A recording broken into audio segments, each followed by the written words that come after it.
വാഹന വായ്പ ഉൾപ്പെടെ ഏതൊരു വായ്പ നമ്മൾ എടുക്കാൻ പോയാലും എല്ലാവരുടെയും പ്രാഥമിക പരിഗണന സ്റ്റേറ്റ് ബാങ്ക് ഓഫ് ഇന്ത്യ തന്നെയായിരിക്കും. കാരണം സ്റ്റേറ്റ് ബാങ്ക് ഓഫ് ഇന്ത്യയിൽ മറ്റ് ബാങ്കുകളെ കമ്പയർ ചെയ്ത് നോക്കുമ്പോൾ കുറഞ്ഞ പലിശ നിരക്ക്, പ്രോസസിംഗ് ഫീസ്, അതുപോലെ മറ്റ് ഹിഡൻ ചാർജുകളില്ല തുടങ്ങിയവയാണ് സ്റ്റേറ്റ് ബാങ്ക് ഓഫ് ഇന്ത്യയെ മറ്റ് വായ്പകളിൽ നിന്ന് വ്യത്യസ്തമാക്കുന്നത്. ഇന്ന് ഈ വീഡിയോയിൽ സ്റ്റേറ്റ് ബാങ്ക് ഓഫ് ഇന്ത്യയുടെ വെഹിക്കിൾ ലോണിന്റെ മുഴുവൻ വിവരങ്ങളുമാണ്. സ്റ്റേറ്റ് ബാങ്ക് ഓഫ് ഇന്ത്യയുടെ വെഹിക്കിൾ ലോൺ ആർക്കൊക്കെ ലഭിക്കും, എന്തൊക്കെ ഡോക്യുമെന്റ്സ് വേണം, അതുപോലെ തന്നെ നമുക്ക് എന്തുമാത്രം വരുമാനം ഉണ്ടെങ്കിലാണ് ഈ വായ്പ ലഭിക്കുക, ഇതിന്റെ പലിശ നിരക്ക്, വായ്പാ തുക, അതുപോലെ എങ്ങനെ ഓൺലൈൻ വഴി അപേക്ഷിക്കാം തുടങ്ങിയ മുഴുവൻ വിവരങ്ങളുമാണ് ഇന്ന് ഈ വീഡിയോയിൽ. നിങ്ങൾ ആദ്യമായിട്ടാണ് ഈ ചാനൽ സന്ദർശിക്കുന്നതെങ്കിൽ instant personal loans, education loans, home loans, അങ്ങനെ നിരവധി വായ്പകളുടെ വീഡിയോസ് ഈ യൂട്യൂബ് ചാനൽ അപ്ലോഡ് ചെയ്യുന്നുണ്ട്. അത് കാണണമെങ്കിൽ എന്റെ യൂട്യൂബ് ചാനൽ ഒന്ന് വിസിറ്റ് ചെയ്താൽ മതി. ഇതുപോലുള്ള അനേകം വീഡിയോസ് നിങ്ങളിലേക്ക് എത്തണമെങ്കിൽ ഈ ചാനൽ സബ്സ്ക്രൈബ് ചെയ്യുക, തൊട്ടടുത്തുള്ള ബെൽ ബട്ടൺ എനാബിൾ ചെയ്യുക. എന്റെ പേര് Clins Raj Manivalayil. Welcome to my channel. 21 70 ഇടയിൽ പ്രായമുള്ളവർക്കാണ് സ്റ്റേറ്റ് ബാങ്ക് ഓഫ് ഇന്ത്യ വായ്പ നൽകാറുള്ളത്, വെഹിക്കിൾ ലോൺസ് നൽകാറുള്ളത്. 70 വയസ്സിനുള്ളിൽ നമ്മൾ എടുക്കുന്ന വായ്പ മുഴുവൻ തിരിച്ചടവ് തീരുന്ന രീതിയിലായിരിക്കും ബാങ്ക് വായ്പ നൽകുന്നത്. നമ്മൾ എടുക്കുന്ന വാഹനത്തിന്റെ മുഴുവൻ തുകയുടെയും, വാങ്ങാൻ ആവശ്യമായ മുഴുവൻ തുകയുടെയും 90% വരെ ബാങ്ക് വായ്പ ലഭ്യമാക്കുന്നതാണ്. 7 വർഷം വരെ തിരിച്ചടവ് കാലാവധിയും ലഭിക്കും. പ്രധാനമായിട്ടും 3 കാറ്റഗറി ആയിട്ട് തരം തിരിച്ചാണ് ബാങ്ക് വായ്പ ലഭ്യമാക്കുന്നത്. ആദ്യത്തെ കാറ്റഗറിയിൽ പെടുന്നവരാണ് കേന്ദ്ര സംസ്ഥാന സർക്കാർ ജീവനക്കാർ, മറ്റ് പ്രൈവറ്റ് മേഖലയിൽ ജോലി ചെയ്യുന്ന സാലറി ആയിട്ടുള്ള വ്യക്തികൾ തുടങ്ങിയവർക്കാണ് ഈ വായ്പ ലഭ്യമാകുന്നത്. ഈ വിഭാഗത്തിൽ പെടുന്നവർക്ക് കുറഞ്ഞത് 3 ലക്ഷം രൂപയെങ്കിലും ആനുവൽ നെറ്റ് ഇൻകം ഉണ്ടായിരിക്കണം. ആനുവൽ നെറ്റ് ഇൻകം എന്ന് പറയുന്നത് ഒരു വർഷം നമ്മളുടെ അക്കൗണ്ടിൽ ക്രെഡിറ്റ് ആകുന്ന ക്യാഷ്, അതായത് മറ്റ് നമുക്ക് EMI കാണും, അല്ലെങ്കിൽ LIC കാണും, ഹോം ലോൺസ് കാണും, അതിന്റെ EMIs ഒക്കെ കാണും. അതെല്ലാം കട്ട് ചെയ്ത് കഴിഞ്ഞ് ഒരു വർഷം നമ്മളുടെ അക്കൗണ്ടിൽ 3 ലക്ഷം രൂപയെങ്കിലും ക്രെഡിറ്റ് ആകണം. ഇങ്ങനെയെങ്കിലേ ഈ വായ്പ ലഭ്യമാവുകയുള്ളൂ. ഒരു വർഷം 3 ലക്ഷം എന്ന് പറയുമ്പോൾ ഒരു മാസം 25,000 രൂപയെങ്കിലും നമ്മുടെ അക്കൗണ്ടിൽ മറ്റെല്ലാ ഘട്ടങ്ങളും കഴിഞ്ഞ് ക്രെഡിറ്റ് ആയിരിക്കണം. ഇതിന് ലഭിക്കുന്ന പരമാവധി വായ്പാ തുക എന്ന് പറയുന്നത് നമ്മുടെ നെറ്റ് മന്ത്ലി ഇൻകത്തിന്റെ 48 ഇരട്ടി വരെയാണ്.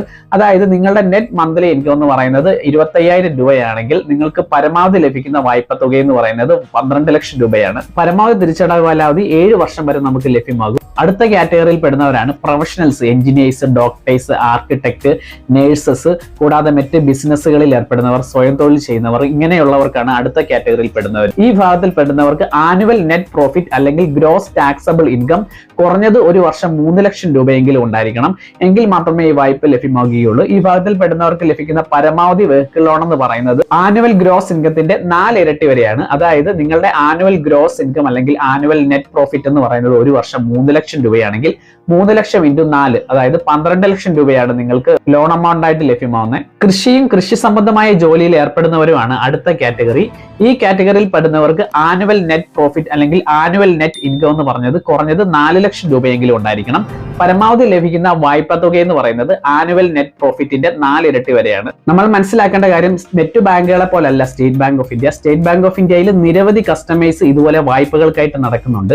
കാരണം അതിന്റെ കുറഞ്ഞ പലിശ നിരക്കും അതുപോലെ തന്നെ മറ്റ് പ്രോസസിംഗ് ഫീസ് ഒക്കെ കുറവായതുകൊണ്ട് തന്നെ, അതുകൊണ്ട് ഏറ്റവും നല്ല കസ്റ്റമേഴ്സ് ആണ് സാധാരണയായിട്ട് സ്റ്റേറ്റ് ബാങ്ക് ഓഫ് ഇന്ത്യ പോലുള്ള ബാങ്കുകളിൽ നിന്ന് വായ്പ ലഭ്യമാകുന്നത്. ഏറ്റവും നല്ല കസ്റ്റമേഴ്സ് എന്ന് പറയുമ്പോൾ നല്ലൊരു സിബിൽ സ്കോർ വേണം, 750 മുകളിലെങ്കിലും സിബിൽ സ്കോർ ഉണ്ടായിരിക്കണം. കൂടാതെ നല്ലൊരു പ്രതിമാസ വരുമാനം, ഇങ്ങനെയുള്ളവരെയാണ് ബാങ്ക് കൂടുതലായിട്ട് കൺസിഡർ ചെയ്യാറുള്ളത്. പിന്നെ നമ്മളുടെയൊക്കെ കോ ആപ്ലിക്കന്റ് എന്ന് പറയുമ്പോൾ നമ്മൾ വായ്പയ്ക്ക് അപേക്ഷിക്കുമ്പോൾ ഒരാളെയും കൂടെ കോ ആപ്ലിക്കന്റ് ആയിട്ട് നിർത്താം.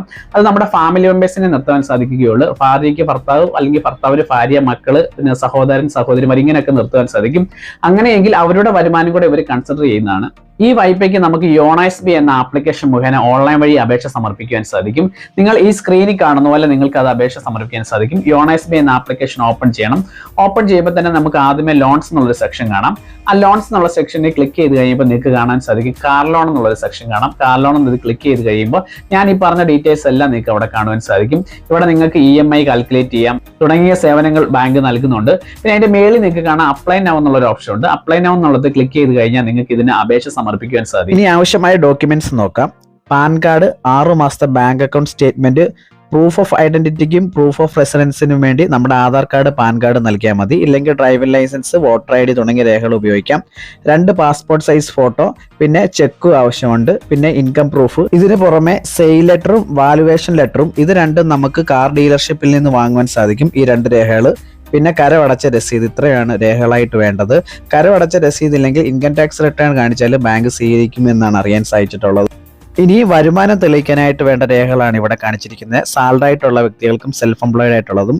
സാലറി ആയിട്ടുള്ള വ്യക്തികളാണെങ്കിൽ ലേറ്റസ്റ്റ് സാലറി സ്ലിപ്പ് 1 മാസത്തെ, ചിലപ്പോൾ 3 മാസത്തെ വരെ ബാങ്ക് ആവശ്യപ്പെടും. ഫോം 60 അല്ലെങ്കിൽ income tax return. Self employed ആണെങ്കിൽ ഇൻകം ടാക്സ് റിട്ടേൺ 2 വർഷത്തെ കാണിക്കേണ്ടി വരും. ഓക്കെ, ഈ വായ്പയെക്കുറിച്ച് നിങ്ങൾക്ക് എന്തെങ്കിലും സംശയം ഉണ്ടെങ്കിൽ ഈ വീഡിയോയുടെ കമന്റ് ബോക്സ് രേഖപ്പെടുത്തുക, അതിനുള്ള മറുപടി നൽകുന്നതാണ്. ഈ വായ്പയ്ക്ക് അപേക്ഷിക്കാനും മറ്റു കൂടുതൽ വിവരങ്ങൾക്കുമായി സ്റ്റേറ്റ് ബാങ്ക് ഓഫ് ഇന്ത്യയുടെ സ്നേഹ സന്ദർശിക്കുക.